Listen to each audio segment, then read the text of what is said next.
Hi, this is Lee Langdon. Today on the podcast, I visit with Bailey Lauxman.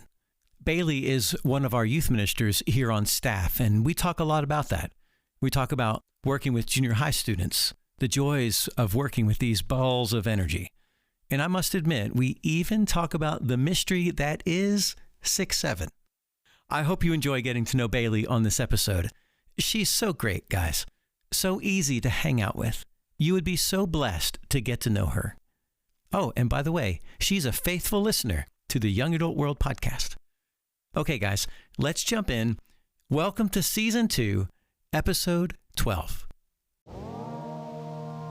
Welcome to the Young Adult World podcast.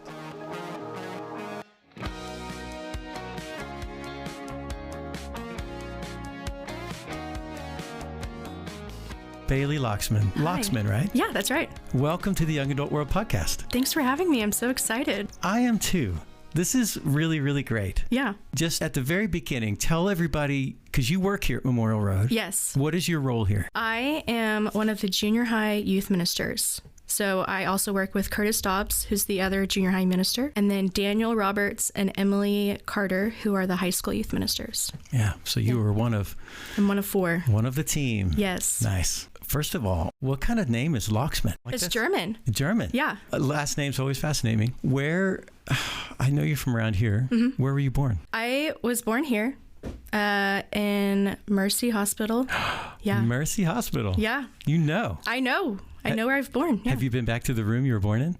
Oh, I don't know what room. Yeah. But I've definitely been in the hospital. Yeah, to the ward. Yeah. Grew up here my whole life. Went through all the public schools here. You have two sisters? I have two sisters. One of them's my twin, Colby. I'm the older one by 13 minutes. By 13 That's minutes? important. 13 minutes. And you're the oldest of all three? Yes. And then my little sister, Abby, who is 2 years younger than me. You guys seem really close. We are very close. Yeah? Yeah. Has it always been that way? Yeah. We all shared a room growing up. Oh, that's so cool. Yeah. Up until my 5th grade year. What's funny is I actually didn't want to separate Colby and Abby. They're like, no, we want our own rooms. I was like, this is a terrible idea. What are the memories you have from rooming together? My mom or dad would come up every night and we would say our prayers that night together. And then usually my mom would read a book, like a chapter, usually from Little House on the Prairie, that series. Oh. Yeah. And then, we would all just doze off. Sweet memories. It was sweet memories, yeah. Yeah. Do your parents go to church here? They do, yeah. Wow. What are their names? TJ and Melissa Lauxman. And they've been here all of your life? All of my life, yeah. Wow. So this is like as home as you get. Yeah, I haven't left home. And I went to Chisholm Elementary, which is right by that neighborhood. And then across from Cheyenne Ridge is Cimarron Middle School, where I also went. And then down the road, I went to Edmond Memorial. And I went to OC. So I really didn't venture far. Isn't that something? It's crazy. You're a home girl. Yeah. And now you're working right here. And now I'm working here. What were you involved in when you were, a younger child? What did you guys do for fun? We sang a lot as a family. And then... The whole family sang? Yeah, my dad sang, and then my mom's side of the family has always been pretty musical. And then my sisters and I, we sang. We did voice lessons. We were all in choir together. That actually helped us. Like, I got a scholarship for that for college. So then I was in choir in college. Wow. And that helped pay for it. So I was a big basketball person. Oh.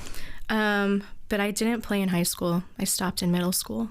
And I love watching sports. Are you a big Thunder fan? I am. Yeah. Big Thunder fan. What was the friend group?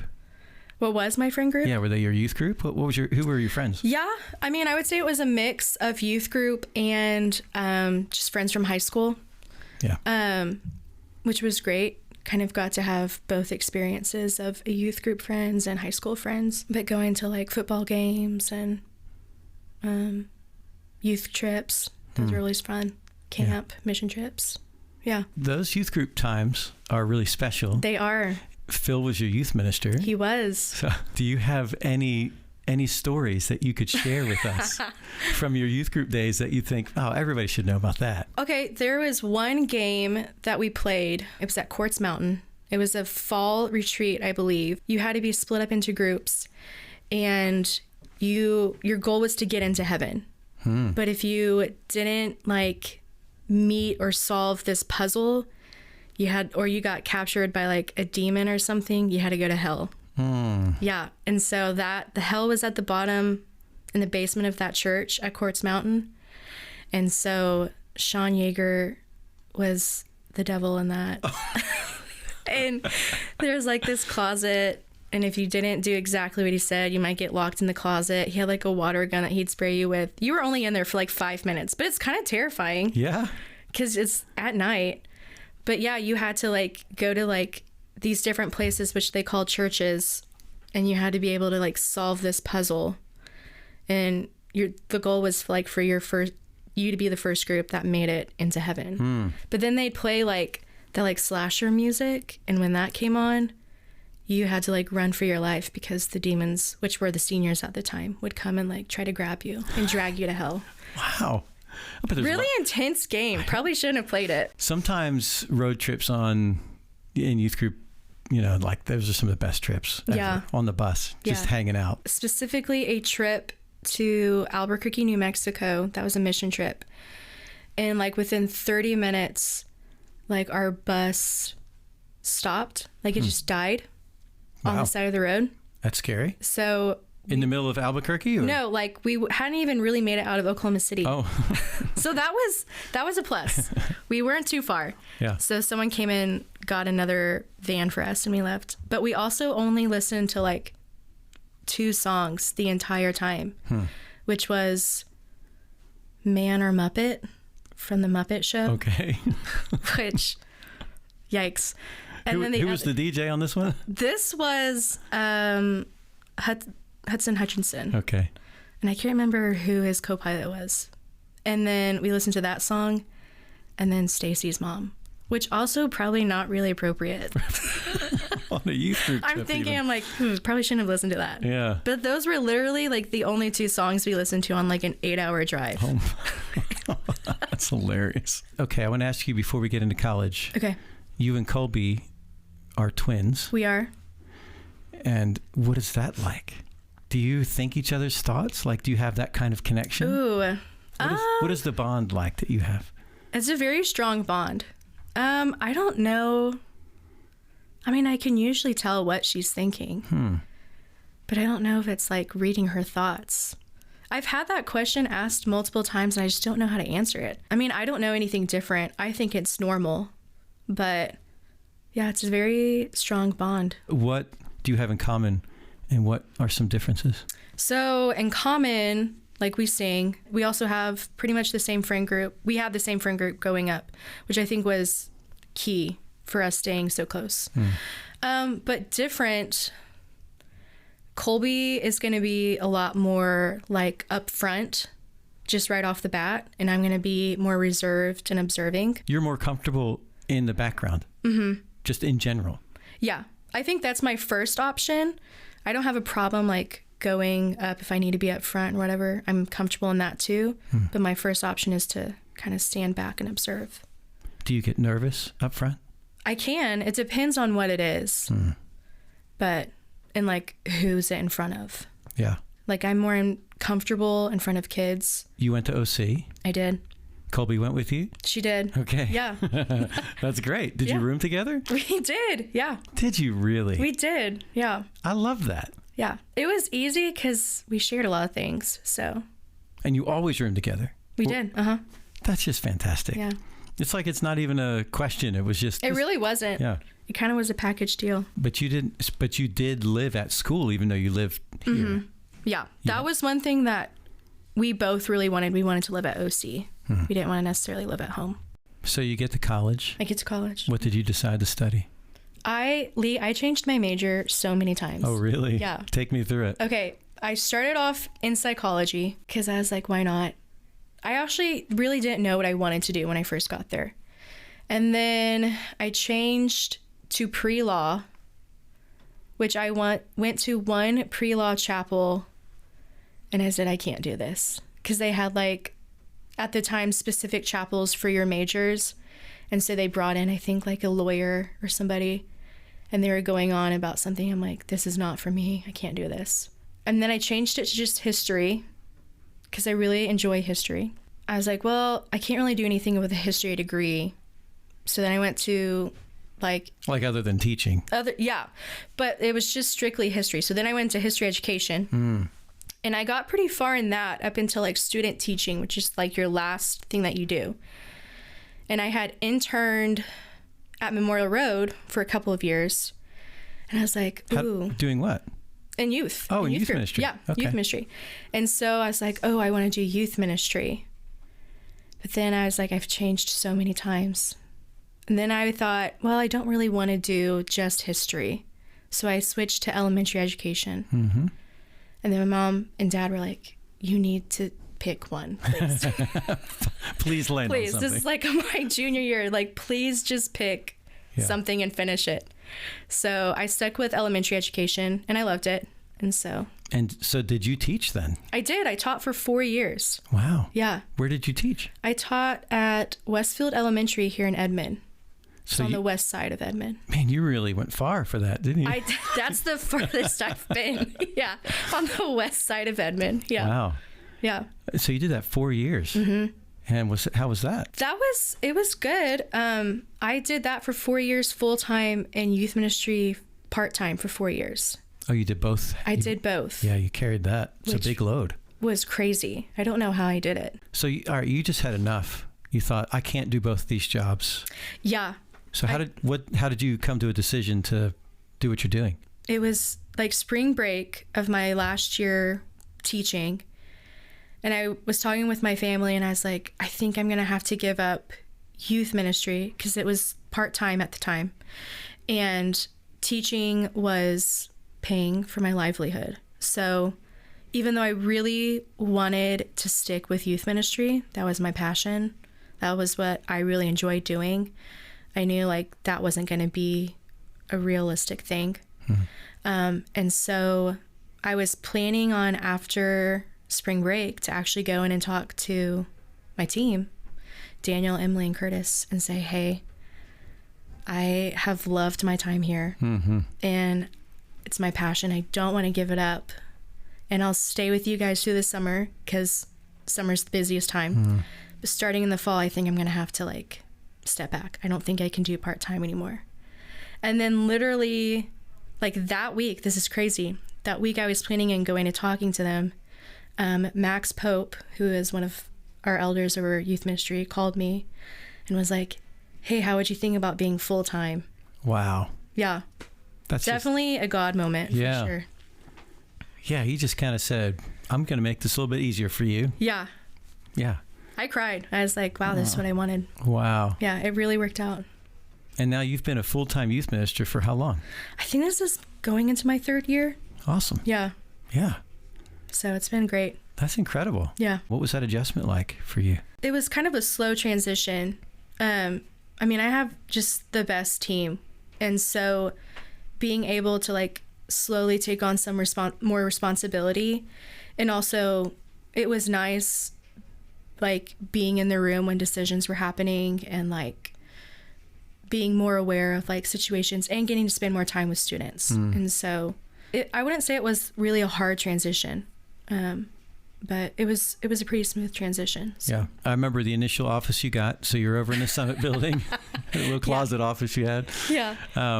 Which was awesome. That was also, I think the crazy thing too, is because there was no room over there. Yeah. So we really had to think about, well, she's going to be full time. Like she needs a place to office out of. So yeah. Yeah. My little closet office. Yeah. Well, okay, so you joined the team, and specifically, though, I would imagine during the day you have certain roles now, and so it's kind of distinguished. How would you describe your role on the team? I know you said you're part of the junior high ministry team. So what does that role look like? Curtis and I mainly work with junior high students. I focus a lot more probably on like our 6th grade students specifically. We call that our bridge program. Our bridge ministry. So it's that transition from Journeyland to youth group, which it's a really big transition and it can be a hard transition sometimes and overwhelming. So I focus a lot with those students. I spend a lot of time with those students just to make that a little bit easier and smoother and feel like they're part of the youth group. What are some of the struggles that those incoming sixth graders deal with? It just can be, I mean, if you've ever stepped in to the summit on a Wednesday night, it's just overwhelming in general. There's kids running around. It's super loud. It's crazy. It's like, and then when you come over on Wednesday night over to the main building, it's like calm. I mean, that's how it feels. Yeah. I mean, I haven't been down in Journeyland. I'm sure that's a little crazy down there too, but you're like, why is it so quiet over here? So yeah, stepping into youth group can just kind of be an overwhelming experience. Yeah. I mean, what's the bridge event? You guys go roller skating? Like, what do you guys do to... Yeah. So we're actually, in a couple of weeks, we're having a Nerf war. Oh, fun. In the summit gym. So that'll be crazy. That'll be fun.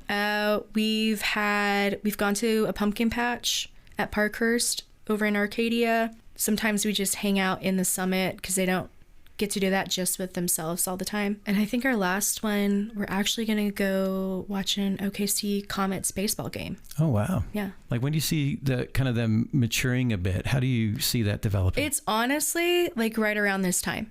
So kind of towards the end of their sixth grade year is when they collectively start to mature and act more as like a junior high student. We're no longer elementary like.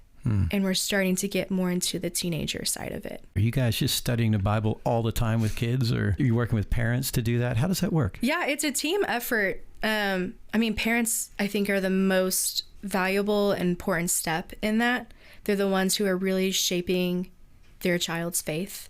And so we just, as youth ministers, come along, walk alongside them. Our Sunday mornings, we are really more Bible heavy, more scripture focused, just because Sundays are just kind of naturally designed that way. And then on Wednesdays, it's more topical.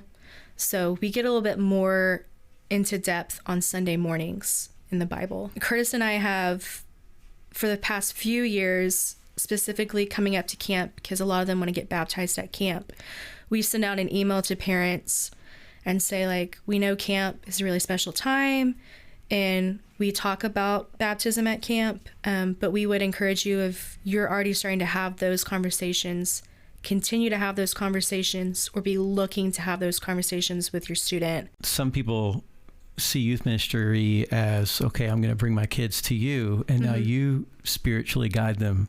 And you're saying the parents are the biggest spiritual influence, and you're helping them. Yeah. Like, you're reversing that picture. Yeah, in a way. Yeah. I mean, it's definitely a partnership, especially in sixth grade.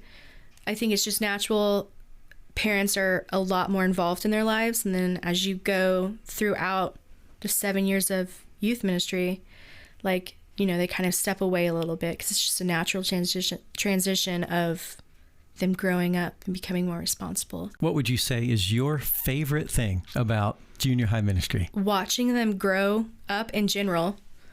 And because I feel like 6th through 8th grade is just a massive time of growing up for them, like physically, emotionally, spiritually, like everything. Like they hit growth spurts, their voice changes. So just watching them grow, but also watching them grow in their faith and like really finding their walk with God. Tell me about how important 6-7 is to your junior high ministry. Lee, if I could never hear that phrase again in my life, I think I'd be fine. That's so funny. What's funny is, like, then you start to say it and they're like, you can't say that. Yeah. Like, well, I'm going to keep saying it because you guys stopped saying it. So, yeah. But it's kind of died down, but I feel like it's going to come back.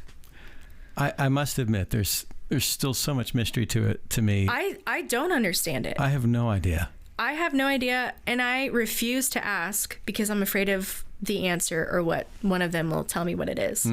But yeah, I don't know what it is, and I'm okay with that. Yeah. Yeah.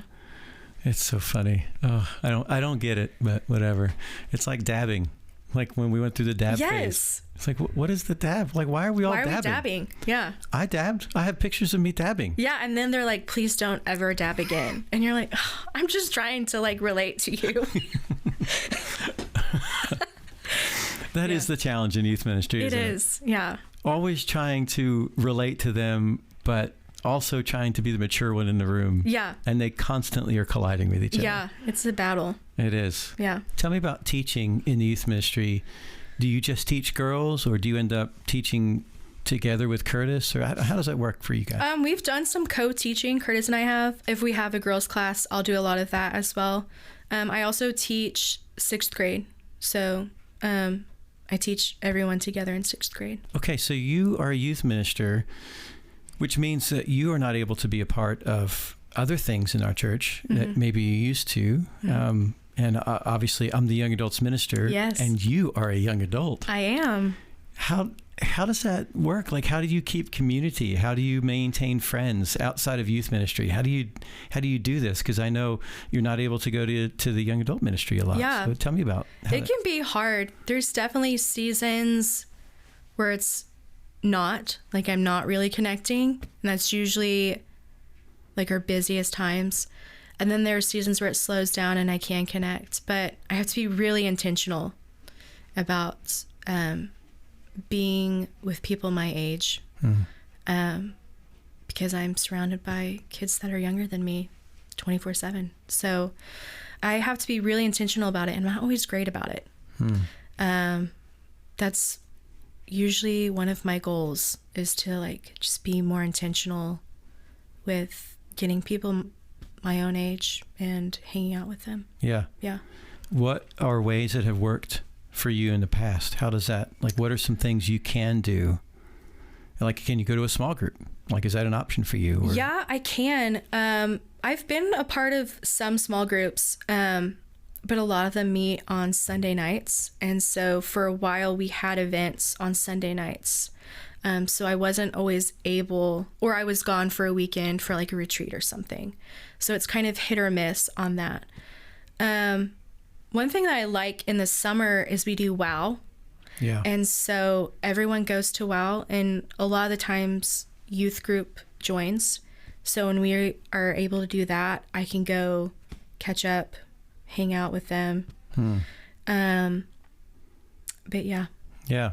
I'm sorry. I I know that's a challenge. Yeah. Any ministry you're going to have Yeah. that. It's also like, I need to plan better too. Like having a plan of, hey, let's go get dinner, let's go get coffee, and like sticking to that plan. I think that's the version you have when all of us, if you're in ministry, that's going to be a challenge. Yeah. I know you're very loved in the young adult ministry. Oh, thanks. I've got to ask you this, because this is what people want to know about youth ministers. Okay. What do you do during the day? We are about to go to Christ Teens, which is like a youth rally event up in Russellville, Arkansas. So I have been getting ready for that, putting together room assignments, transportation, making sure our food is in a good place. If anyone has gotten sick, like take them off the list, just making sure all that's good to go. It's a little bit more mundane than in the summer. And then usually Mondays are meeting heavy. So we meet together as a youth staff, all 4 of us. And then Curtis and I will just meet to talk specifically about junior high things that are coming up. And then if we have like a girls event or something, Emily and I will meet. And then we have our overall lunch staff prayer meeting that we have on Mondays. And sometimes I'll have other meetings after that. Just depends. But Tuesdays and Thursdays are where I get most of my stuff done. So if I'm teaching Sunday, or if I need to prepare something for Wednesday, I'll try to get all of that done on Tuesday. And then whatever I don't finish on Tuesday, try to finish on Thursday. Yeah. And Wednesday's just getting ready for Wednesday night class. Yeah. Yeah.